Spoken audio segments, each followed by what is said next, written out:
Paris, 18 avril, métro Saint-Michel. Nous avons rendez-vous avec une personnalité politique de la République du Congo. Il est ancien directeur de campagne du président Pascal Lissouba et actuellement, il est porte-parole du général Mokoko. Monsieur Marc Mapingou. Monsieur Marc Mapingou, bonjour. Bonjour. Nous sommes en pleine semaine sainte et malheureusement nous ne pouvons pas accéder à la cathédrale qui a brûlé comme tout le monde le sait, mais nous allons vous suivre et vous allez nous évoquer quelques souvenirs autour de cette grande dame qui est donc la cathédrale Notre-Dame de Paris. Écoutez, ça sera avec un grand plaisir parce que, imaginez-vous, c'est un quartier que je connais depuis 1982. Quand je suis arrivé à Paris, j'ai vécu à la rue Mabillon, à la mission universitaire de France. Et donc, je connaissais le maire, M. Pierre Basse, qui m'a fait découvrir ce quartier, qui m'a logé dans ce studio qui était géré par les jésuites, pas très loin d'ici, à la rue Mabillon. Et puis j'ai été étudiant aussi à côté à la Sorbonne. Et puis bon, naturellement, je vous évoquerai quelques souvenirs de la cathédrale Notre-Dame de Paris. Et je pense que nous allons passer effectivement un moment agréable et puis il fait beau. Après malheureusement cette destruction de cette belle cathédrale par les flammes, n'empêche que le soleil y est. Vous voyez tous les touristes qui y sont parce que c'est un moment quelquefois, c'est un mélange d'émotions, de regrets, mais en même temps avec un cri d'espérance parce que nous sommes dans la semaine sainte et nous sommes jeudi saint.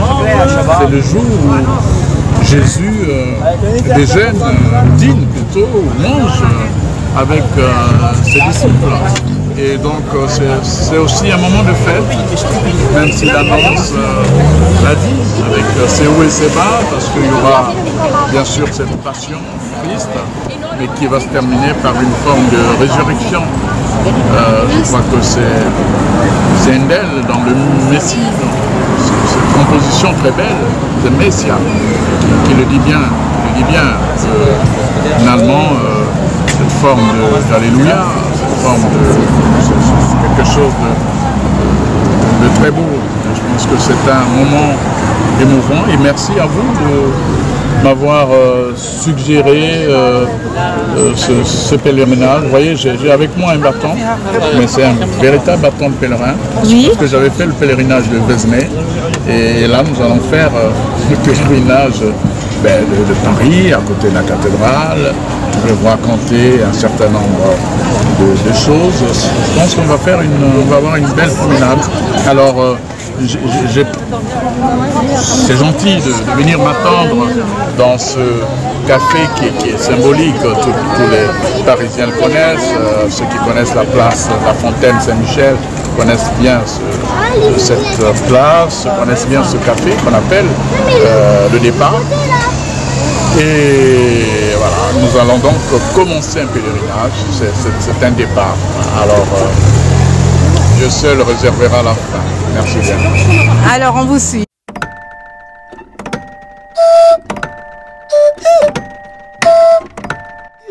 Nous longeons les berges de la Seine pour rejoindre la cathédrale et comme vous pouvez le voir, il y a des véritables librairies à ciel ouvert, des bouquinistes parisiens qui font la joie des touristes, des curieux et des Parisiens en quête de littérature ancienne, des bibelots, des timbres anciens et plein d'autres choses.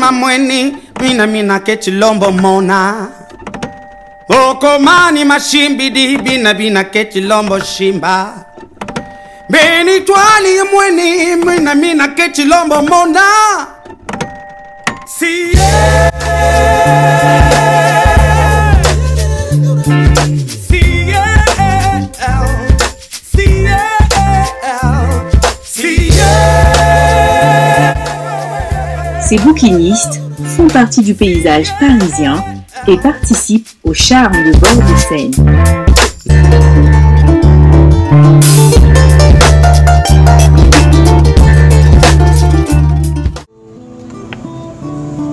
Touristes, sorbonnards, écrivains ou artistes, on croise un peu de tout dans le quartier Saint-Michel, situé entre le 5e et le 6e arrondissement.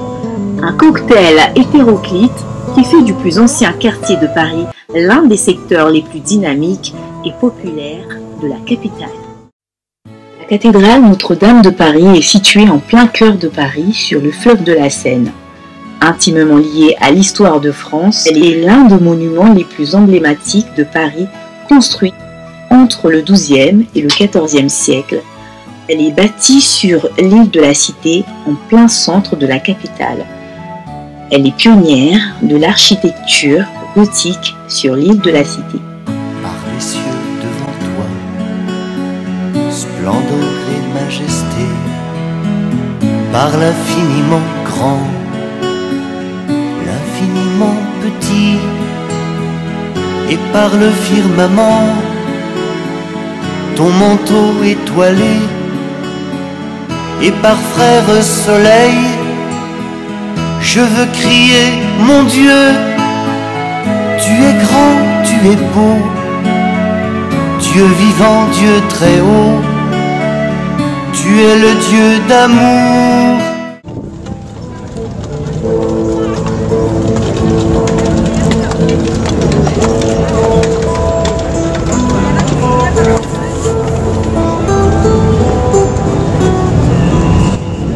Vous voyez, tous ces gens qui sont pensifs, c'est toutes les générations qui viennent s'incliner devant un chef-d'œuvre. Monsieur Marc Mapingou, vous avez fréquenté par ici en étant étudiant. Vous êtes un fervent catholique, peut-être pas fervent, mais en tout cas vous êtes de confession catholique. Est-ce que vous êtes venu ici prier en famille ou seul ou avec des amis? Et en famille plusieurs fois parce que mon épouse est très pratiquante, très catho. Et on est souvent venus à la veille, souvent dans les réveillons de Noël, il y a plusieurs années, nous sommes souvent passés ici, prier, et parce que c'était une tradition familiale, il fallait passer ici. Et je vais vous dire, donner 2-3 anecdotes qui m'ont marqué. Nous sommes passés une fois, c'était au réveillon de Noël. Et c'était Monseigneur Lustiger. J'étais avec mon premier garçon, mon premier fils. Il était sur mes épaules. Et à la fin de la messe, bien sûr, l'évêque salue tous les fidèles. Et il est venu vers nous, comme l'enfant était sur mes épaules. Il a fait un petit signe de croix sur le front de mon fils. Je lui rappelle tout le temps en disant, tu sais, tu as été béni par un évêque. Tu avais 3 ans. Alors, ça veut tout simplement dire qu'il faut que tu mérites, il faut que ta vie soit une vie exemplaire et une vie de mérite. Ça, c'est la première anecdote qui est vraiment intime et familiale, je vous la livre. Mais aussi, je suis souvent entré comme ça avec des amis pour visiter la cathédrale. Et il y a quelque chose de plus important. Oui. Tous les Congolais. Racontez-nous. En 1999, au mois de mars, ça devait être un samedi, Monseigneur Congo avait organisé une grande messe ici-là pour, bien sûr, pour la paix au Congo, parce qu'à Brazzaville brûlait, c'est la guerre de 1948 avec ses conséquences, mais il y avait besoin d'une certaine réconciliation, d'une certaine unité, mais en même temps une certaine visibilité, parce que personne ne parlait de cette guerre de 1998. Monseigneur Congo est arrivé à Paris, il a organisé cette grande messe.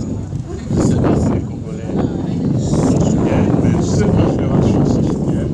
Nous étions là, il y avait le Premier ministre Milongo, il y avait à l'époque tous les exilés politiques qui étaient sur Paris, les Kila et autres. Nous étions nombreux. Et d'ailleurs,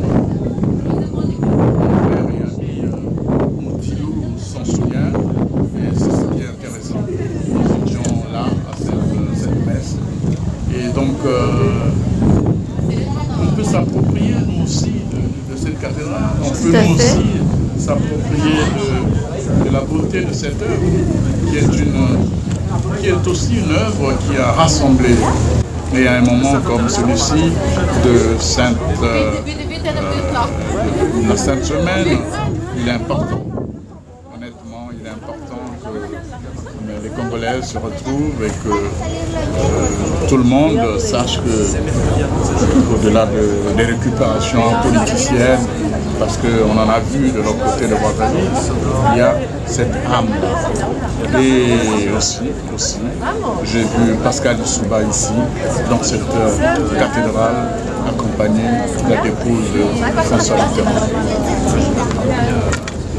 Et donc, nous allons poursuivre notre balade, toujours autour de cette cathédrale et dans ce quartier latin que vous affectionnez. Ah oui, je l'affectionne beaucoup parce que quand j'arrive à Paris, c'est le quartier latin qui me reçoit. Je vous ai parlé de M. Pierre Basse, qui était un ami de mon père, qui était maire du 6e, qui était un compagnon du général de Gaulle. C'est lui qui m'a reçu à Paris, donc il m'a logé 18 rue Mabillon, et à côté de l'église Saint-Sulpice, et la mairie était à côté.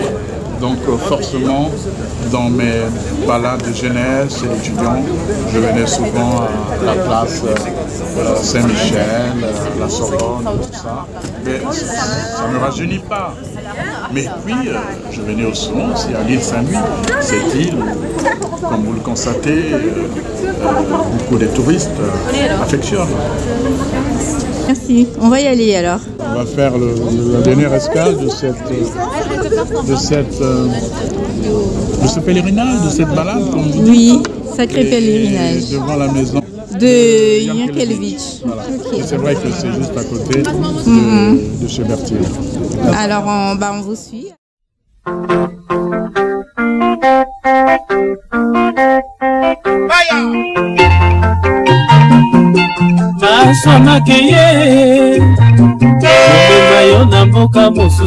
Ici règne une gaieté communicative. Petit entretien avant de rejoindre Monsieur Marc Mapé. Ah, les Libanaises, bonjour. Bonjour. Eh moi je viens du Congo et chez nous on a une grande communauté libanaise. Alors Congo-Brazzaville. Et ravi de vous retrouver. Hein. Vous venez directement du Liban? On vient directement du Liban seulement pour visiter ce qui s'est passé avec la cathédrale. Nous sommes trop désolés et trop tristes pour voir ce qui s'est passé. C'était une très grande cathédrale de plus que 800 ans de travail et elle s'est détruite en 3 secondes au calme. 3 secondes. On est très triste, mais on espère que ça va revenir comme avant et meilleur. Et est-ce que c'est la première fois que vous venez à Paris? Non, c'est pas la première fois. Ah, ok. Et donc, quel serait votre message justement par rapport à ça? Il n'y a pas de message, mais on veut seulement dire que la cathédrale avait trop de sens, non pas religieuse, mais aussi architecturale. On croit que c'est très difficile de les refaire.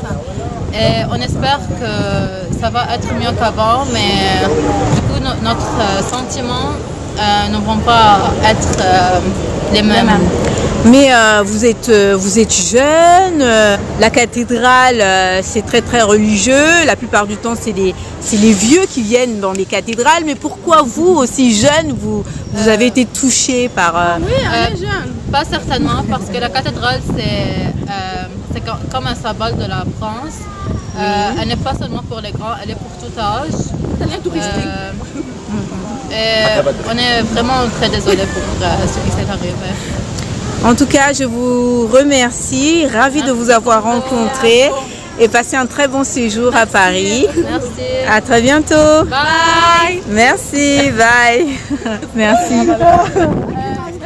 Monsieur Mapingu, on doit donc aller de l'autre côté. Tout à fait, nous sommes sur une île qui s'appelle l'île Saint-Louis. Nous étions et là nous allons traverser justement il y a d'autres merveilles de l'autre côté. D'accord.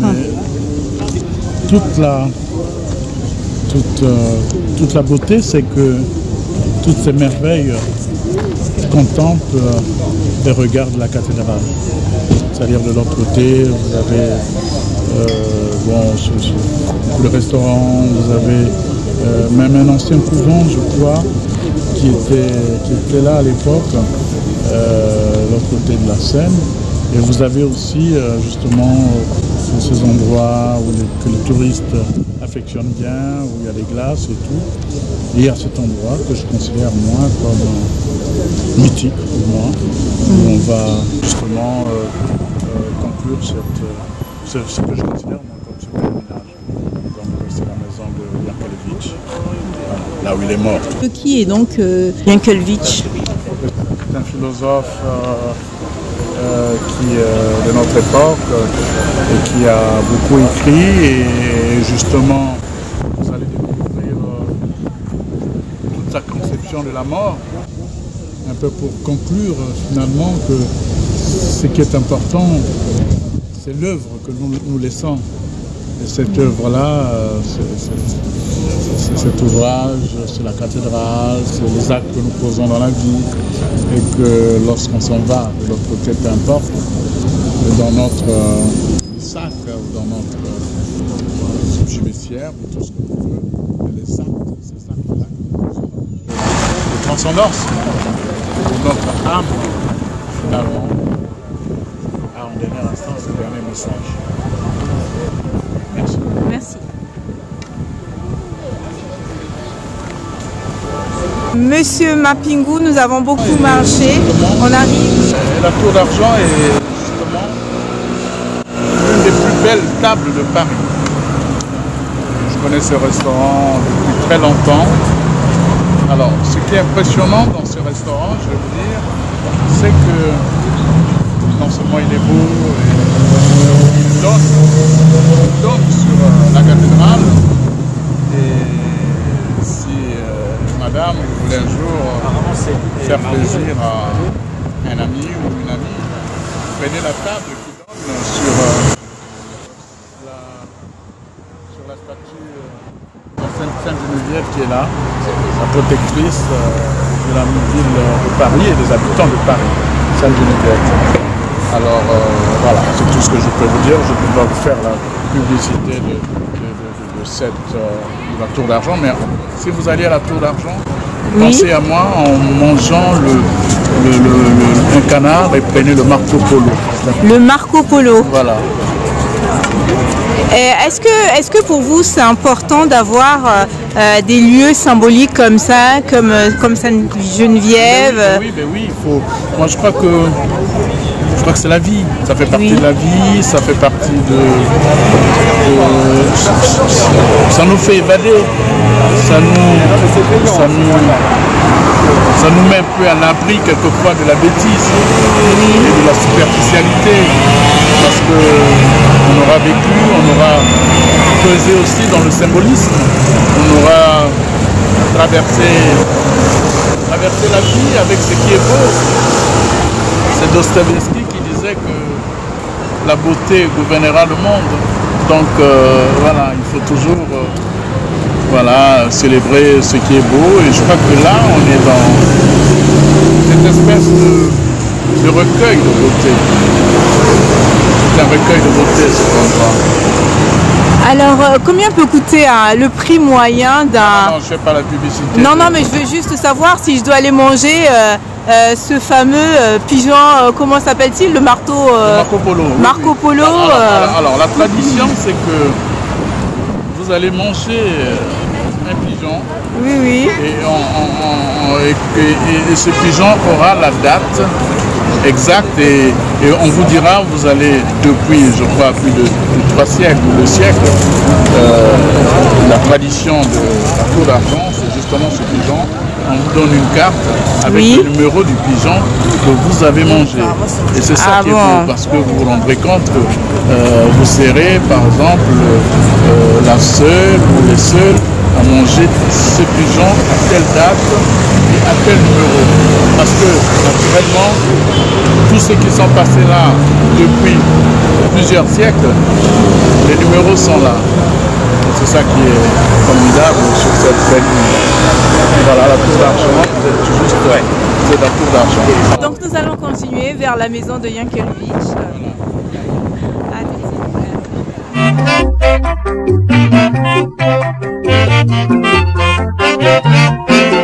Soki maswa mazongi olakisa ndenge olingaka ngai. Soki maswa mazongi nakolakisa ndenge balingaka. Ndenge balingaka, ndenge balingaka,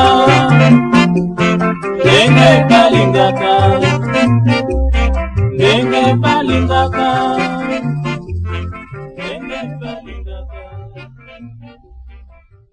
Pourquoi toutes les personnes on explique pourquoi toutes les églises ont un toit qui monte vers le ciel. C'est un triangle. Déjà nous avons la trilogie là. Tout à fait. Le père, la mère, l'enfant, le triangle à côté. Tout à fait. Et le sommet va vers le ciel. Tout à fait. Par rapport au symbole qui était là, la croix que l'homme avait mis en place, là, la flèche, ça vous donne cette figure. Vous avez. Ça c'est le toit de la cathédrale de l'église. Oui. D'accord. Par rapport aux invocations qui se passent à l'intérieur, parce que tout le monde y va dans un but d'aller prier, le ciel descend vers vous. Et ça vous donne le toit de la Sainte Branche. Vous comprenez? Bien sûr. Voilà. Voilà. Donc ça veut dire qu'au centre de l'étoile de Sainte Branche, quand vous faites comme ça, il y a le rayon qui passe là. Et c'est là que nous échappons à l'énergie. Bien sûr, bien sûr, bien sûr. Et vous habitez ici depuis longtemps? 10 ans. Depuis 10 ans. C'est une chance. Vous habitez à l'île Saint-Louis, à côté de la cathédrale. Mais c'est fini maintenant, elle est partie. C'est un privilège. Oui. On passait 10 fois, 20 fois devant elle dans la journée, 10-20 fois des élèves. Elle faisait partie, il y avait une osmose, elle faisait partie de nous. Et quelles leçons vous tirez de la vie? Est-ce la vanité, l'œuvre humaine qui peut être détruite, la cruauté des destins, parce que c'est un bilan sur le christianisme, cette semaine sainte. Il n'y a pas de hasard, c'est quand même un signe. Vous pouvez rappeler que la cathédrale vous avait tiré, parce qu'elle est amputée, là, elle est mutilée, c'est fini. Bien sûr.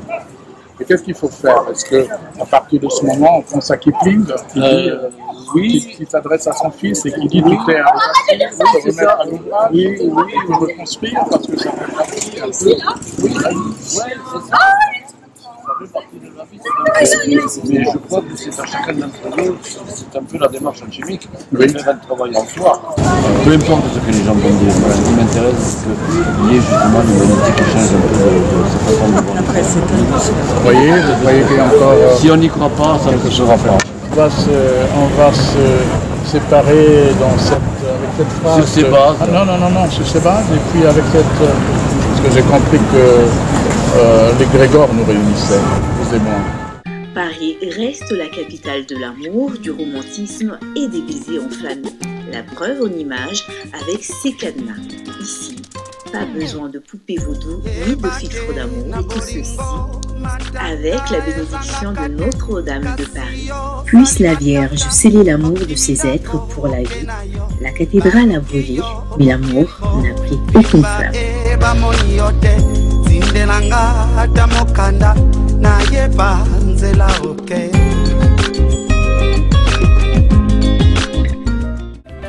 Un jour tu es bien portant, tu es bien content. Un jour tu es mal, c'est général, c'est l'hôpital. Un jour tu es riche, tu es souriant, t'as plein d'argent. Demain fauché, il faut demander la charité. Philosophie, c'est ça mon vieux. Philosophie, il faut comprendre la vie. Philosophie, c'est ça mon vieux. Philosophie, il faut comprendre la vie. Car un jour tu as la chance, tu peux gagner le tiercé. Demain papa, rien n'est là, t'as tout perdu. T'as une belle femme, t'as une bagnole, t'as des amis. Mais demain fauché, il faut demander la charité. Philosophie. Depuis tout à l'heure, M. Mapingou, vous nous parlez de Yankelevitch. Pourquoi est-ce important et pourquoi nous sommes là? C'est important parce que vous écoutez cette cloche qui sonne comme par hasard. Vladimir Yankelevitch, philosophe, 1903-1985. Il nous dit « Celui qui a été ne peut plus désormais ne pas avoir été, désormais ce fait mystérieux et profondément obscur d'avoir vécu est son viatique pour l'éternité. » C'est très savant, c'est très mystique, c'est très difficile à comprendre, certes, mais moi je retiens tout simplement le fait d'avoir vécu, d'avoir posé certains actes dans la vie, et ça fait partie de l'héritage que nous laissons à l'humanité et que nous portons. Une forme d'espérance, en dernière instance, qu'on peut appeler la résurrection. Et dans quelques jours, Jésus va mourir. Ses actes, sa parole, était une parole d'amour, considérée aujourd'hui comme le plus grand testament. Aimez-vous les uns les autres.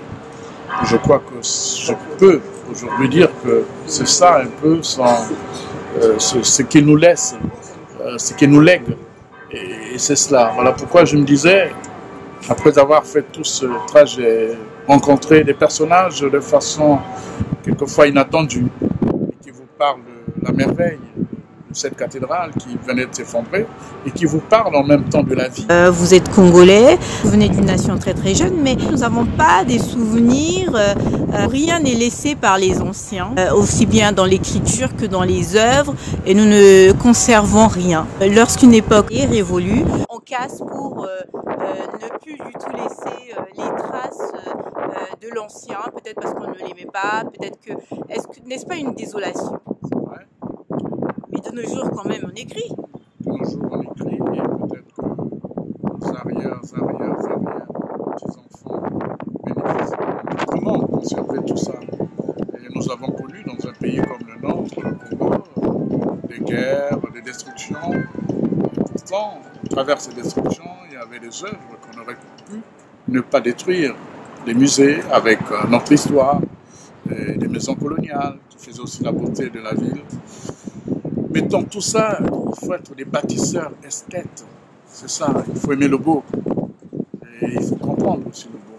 Pour le comprendre, il faut un minimum d'amour, un minimum de dimension intellectuelle et puis une dimension philosophique. Merci, monsieur Marc.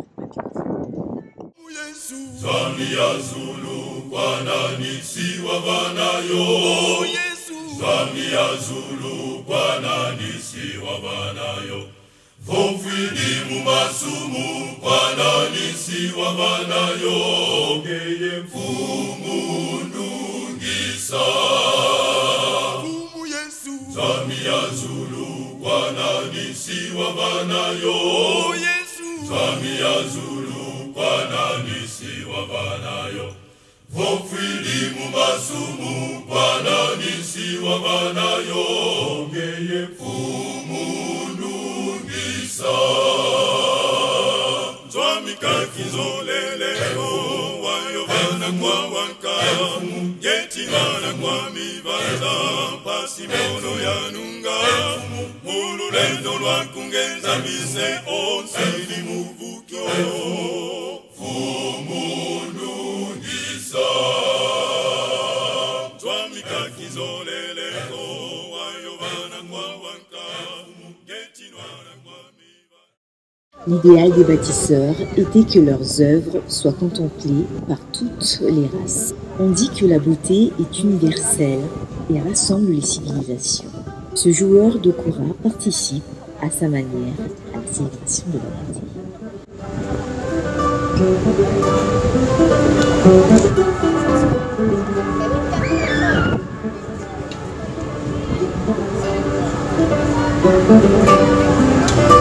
Gracias.